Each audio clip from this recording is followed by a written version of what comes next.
are making a lot of noise at AT&T Stadium. Anything that moves between these lines, got to get dealt with. They hand it to Pollard. He comes running out the right side. Deep to the post to Lamb. At the 5 to the goal line.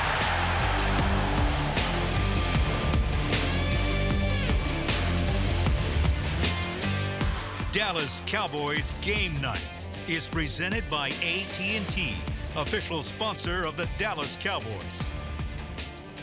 For the 25th time in franchise history, the Dallas Cowboys are NFC Division champions. They win the NFC East, taking down the Washington Commanders 38-10 in FedEx Field, and really it was a dominant performance for the Dallas Cowboys. Dak Prescott and company putting up 38 points, putting this one out of reach, getting to rest some guys in the fourth quarter. Welcome into Cowboys Game Night alongside the 6-time Pro Bowler, 3-time Super Bowl champ, Newton and Kyle Youmans. Nate, it was exactly what Dallas needed to do, and they went to FedEx Field and took care of business. Yes, sir. Only 2 penalties. We time possession, 34 minutes, 4 sacks, running game, 131 yards. Just answered a little bit of check, a little bit of the boxes, and we was rolling. We're rolling in the right direction, and the Cowboys got it done. They needed a win to win the division and to wrap up the 2 seed in the NFC as well. Early in the game, a defensive turnover on downs gave Dallas the football in the red zone. Dak finds Jalen Tolbert, and the scoring begins for Dallas, up 7-0. Next drive for Washington, Brian Robinson Jr. coughs it up. Jordan Lewis forces the fumble and has the recovery, Nate. I tell you what, man, this Jordan Lewis for the last 2 or 3 weeks has been playing out of his mind. Another fumble recovery right there. Snatches the ball out and grabs it, man. Great play, Jordan Lewis. Dallas has a chance to go up 2 scores. However, with the field goal team out, Brandon Aubrey has it blocked off the left side. It was a jailbreak for Washington. The Commanders pick it up, and they're going to the other direction. Deep inside Dallas territory, Brandon Aubrey's streak of 35 straight field goals to begin his NFL career comes to a screeching halt. I blame that on me because I bragged on him all day and all night, and he's an all-pro and a Pro Bowler. Wow. I hate that happened to you, my friend. It was unfortunate. It kept Washington alive, and it allowed for this to be the setup. First play of the second quarter, 4th down and goal. It's a bobble from Brian Robinson, but he holds on to this one, and it's a touchdown pass to put the Commanders on the board. Dallas back on offense. Dak dropping back to pass, and it's tipped at the line of scrimmage. Intercepted. Washington would turn this into a field goal and a 10-7 lead. However, Dak and the offense would answer, capping a 7-play, 71-yard drive with Tony Pollard into the end zone to take a 14-10 lead. Back on defense, 3rd and 10. The pressure is there for Sam Howell. DeMarcus Lawrence forces a wobbly pass, and it's picked off by Donovan Wilson. This is exactly what Dallas needed. Oh, the pressure up front and receiving in the back, man. Donovan Wilson, great play. Plenty of time for Dallas on offense prior to the end of the half. They find Rico Dowdle. He's off to the races for 32 yards down the left sideline. That puts Dallas deep into Washington territory. We're inside the 5-yard line. Running out of time, but Dak gets to CeeDee Lamb at the 1. Lamb does the rest, reaches for the end zone. He's in. 21-10 the score at the break. Dallas gets the ball first in the 3rd quarter. Dak Prescott again. Where does he look? He finds 88 in the back of the end zone this time. His favorite target now with his 12th receiving touchdown, 14th overall. It's a special season for CD. Man, when I look at this right here, how Dak moved around and directed this thing, and CD finds that open lane, that's great. And Michael Parsons has also had a successful season. 13 sacks entering the day, make it 14 for Micah as he has a new career high. This forces 4th down, and then the next play for the Cowboys, Peyton Hendershot gets inside. He blocks the punt, and it's all the way back inside the 10. Special teams doing their job as well. That set up the offense with short field. Dak, again, finds one of his favorite targets. This time it's Brandon Cooks, and the Archer himself in the back of the end zone makes it 35-10. Sam Howell trying to make something out of nothing. Instead, he finds Deron Bland, his 9th interception of the season. He leads the NFL in that category, and that would be enough for the Cowboys. They would tack on one more field goal in the 4th quarter. 38-10. The final score as Mike McCarthy embraces Ron Rivera at midfield. The Cowboys take home the NFC East crown as Philadelphia loses against the New York Giants. But going into the day, you knew it. It was Cowboys win, and they win the division. They take the 2 seed, and now they face the Green Bay Packers in the wild card round. We'll have more on that in a couple of moments. But when we come back, we hear from owner Jerry Jones as he hits the media after the win. 38-10, Cowboys take down the Commanders.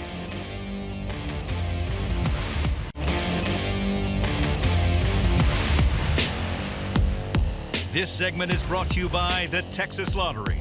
Make every day game day with Dallas Cowboys scratch tickets from the Texas Lottery. Play today for your chance to win big.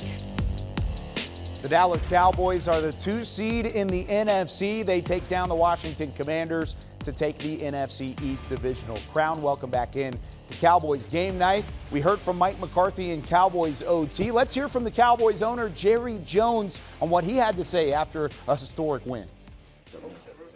Well, we saw the end of saw keeping up with their game as well as the Rams game there near the end, and I just feel so grateful to the coaches, Mike McCarthy leading the way, to the players for staying true to their work ethic, staying true to their really week in, week out. And here we are. We've got 3 of the best records in all of NFL football. And we've got home field advantage for at least a couple of the ball games as it sits right now. And so when I was with most of you when we met first time in Oxnard, I truly couldn't have drawn it up to be any better than this if I were asking for all the orders. So proud of these guys, and they've earned it. They've done it the hard way. Was today one of those days that you're proud of the way they took care of business in a game that it could have been easy to not be? Well, of course. I don't mind telling you, that first quarter and the way that thing was going, you could just see that, hello NFL, that's the thing that can happen for you. And, boy, when we had the turnover, didn't make it 14-0, then you just saw all kinds of ghosts and Darth Vader, all that kind of stuff, the Grim Reaper, whatever you want to call them. But the main thing is how proud I am of these guys for enduring. They've evolved. They started off out of camp as one team. They have gotten better at so many of the phases of the game on all sides of the ball. We made some big special team plays out there today that helped us, will help us as we go on into the playoffs. But I just can't tell you, it's a wonderful feeling to win this NFC East. Jerry, there was a report that Mike McCarthy needs to do well in the postseason to have a secure spot with his job and all. With what he's done the last 3 years, can you speak to his future and his security with this organization? Well, I just think that his record speaks for itself. I think what he's done, the fact that we've put ourselves in this position over these last 3 years, I think that does speak for itself. And we've got a lot of football left, in no small part thanks to Mike, thanks to his staff, and thanks to some really outstanding football players around there. So we'll see how each game goes. Jerry, Interesting answers there from Jerry Jones as he addresses the media following an NFC East division crown. He said it right at the beginning. There's only one team in the NFL that has a better record than the Dallas Cowboys. That's the Baltimore Ravens. In the AFC, the Cowboys lose the tiebreaker at 12-5 to lose the number 1 seed to San Francisco. But overall, 12-5 for 3 straight years is not an easy task. How much credit does this entire organization deserve on how really they've set themselves up for success? Man, it just is a great job that the Jones family has done, man, in hiring Mike McCarthy. Mike McCarthy bringing in Dan Quinn and all of these great coaches that are doing a great job. And then you cannot do it without Will McClay going out getting player acquisitions, man. They have done a great job of assembling a team that wins consistently each year. No doubt about it. I mean, you talk about some of the recent acquisitions and even some of the offseason acquisitions. May not have gotten a ton out of your rookie class throughout this regular season, but you did find some help from Stephon Gilmore, from Brandon Cooks, and both of those guys have played impactful minutes for this Dallas Cowboys team as the season's gone on. But when we come back on Cowboys Game Night, we are going to hear from Dak Prescott, another big day for the NFL's passing touchdown leader. We'll talk about that a little bit more in a moment. This segment was brought to you by the Texas Lottery. Make every day game day with Dallas Cowboys scratch tickets from the Texas Lottery. Play today for your chance to win big.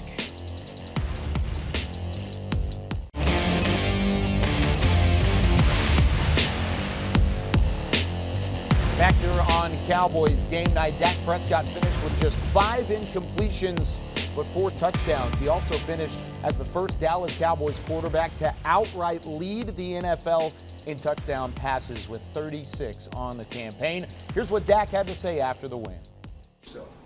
Yeah, I mean, I think I mentioned it weeks ago about running our own race and just focusing on that, controlling what we could control, and we're able to do that. I mean, obviously, the latter part of the year had that stretch there where we didn't handle it the way we would have liked to handle it, losing a couple of road games back-to-back, but getting back home, winning that one, we knew it was important to come back on the road, finish the division, being a road game, understanding what we've been through on the road, with importance, with the offense firing, playing complementary football, and in a big game to win the division, secure the 2 seed, and make sure that, as you said, we finish things in our hand, in our way, to our expectations and to our standards. And proud of the guys, proud of the locker room, coaching staff, everybody, organization of doing just that. Dak, Todd Archer, the ESPN. As you get ready for this, you've been in the playoffs now a couple times. How much are you ready to take this next step and go further than you guys have gone? Yeah, very ready. Obviously, coming off of the past years, understanding the team we have, knowing we're coming into the season, that we had a team that could compete, wanted to put ourselves in this position, wanted to stay in the moment each and every week and not look forward to this, but now it's upon us. And I think most importantly, we've got to take it one game at a time with the same attitude that we came into this game with, same attitude that we've taken in every home approach.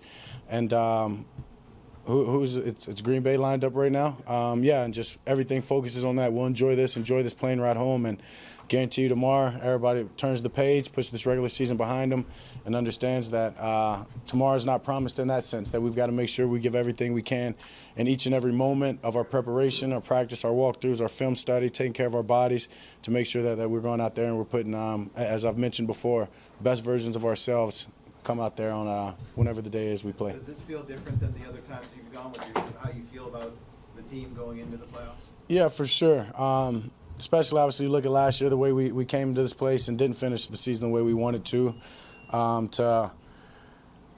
where we are now, the growth, the coaching staff, the players, the accountability, the communication, the transparency, and both sides of the ball holding their own, really. Not one side picking and holding and doing more, I guess you could say, than the other side. Really understanding that we have 3 great units. I mean, special teams went out there and made a huge play tonight. So 3 great units going into this thing. We're fit all the way around at this moment, at this time. Doesn't matter who we play, where we play them. We're excited for our opportunities. And as I said, it's about one at a time. And thankful we get to do it at AT&T next weekend. It's the 4th time this year that Dak Prescott has finished with a completion percentage above 80%. And the 11th time in his career where he's had at least 4 passing touchdowns in a game. Nate, what is your confidence level? He just talked about how he feels very confident in where this offense is, but what's your confidence level going into that wild card matchup? Through the roof. I mean, this guy never wavered the first 4 games of the year. Things started turning around for me. I think one time he had 19 touchdowns in maybe 6 games.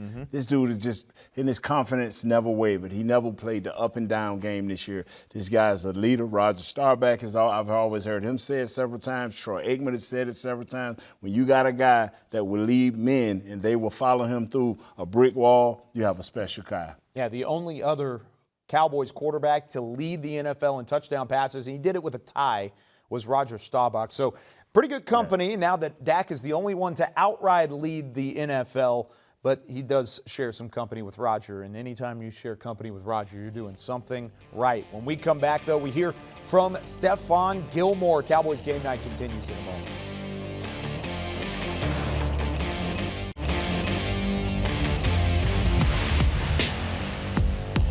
Welcome back into Cowboys Game Night. One of the concerns for the Cowboys in the second half of the win over Washington was the health of Stephon Gilmore. However, a vote of confidence from Stephon and when he talked to the media after the game.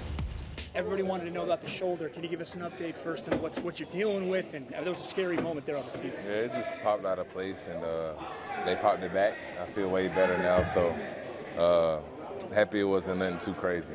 Sounds less than pleasant, Yeah. What are you looking at going forward? Because here comes the postseason next year. Yeah, I'm excited. This is why you play the game, for the playoffs and to get to the bowl. So I'm excited for the opportunity we have. We're going to be at home, so it's going to be exciting. You say this is why you play the game. This is why they brought you here. For your experience in the postseason, what can you tell the other guys about what it takes to be dominant in the playoffs like you have been in the past? Just do what we know we can do. Just play the ball we know we can play and depend on each other and take advantage of the opportunity because it's so hard to get here. And I think we got the guys to do it. We just got to take it one game at a time. Congratulations, Stephon. Thank you. Appreciate you. What happened with the injury? You said it popped out of place. Yeah, it just popped out and they popped it back in place. So I feel way better now. So I'm just excited for this week. Have you ever had to deal with that before? Never. So pretty painful. At first, yeah, but it's way better now. So not something that'll keep you out next week. No. How important was it to get this home game, potentially 2 home games in the playoffs, rather than just making them? It's very important. Playing in front of our fans at home, sleeping in your same bed. Just being used to everything. That's a big advantage. But at the end of the day, we got to go out there and execute. So I don't know who we play yet, but it's going to be a big challenge to play our football. Stephon, I apologize. We were a little getting over here. What did happen to you? And it sounded like you said you're going to be okay. Yeah, I'd be good. Just a little shoulder, and I'll be good. I feel better now. Stinger? Or? They just popped it back in place, so I'll be good. Dislocated. Yeah. Thanks. Yeah, thank you. Appreciate it. So good spirits from Stephon Gilmore after leaving the game with that shoulder injury. I mean, how important is it to him being in the lineup going up against Green Bay and a team that really likes to throw the football to those wide receivers? We have a guy that's been there, done that. He's been Defensive Player of the Year. He's been the best player on the field. His experience in the playoffs is dynamic. I mean, him and Dan Quinn and Coach McCarthy, we have somebody in there that these young guys can rely on to take us to the next level. There's a lot of things to look forward to in that matchup with Green Bay. We'll preview a part of it and get you ready for the wild card and the playoff push for the Dallas Cowboys when we come back.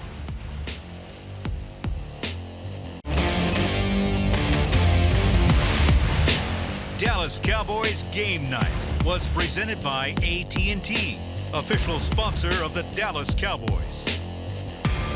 Wrapping up Cowboys Game Night as the Cowboys wrap up the 2023 regular season, winning the NFC East and securing the number 2 seed in the NFC playoff picture with a 38-10 win over the Washington Commanders. Back alongside Newton, I'm Kyle Youmans.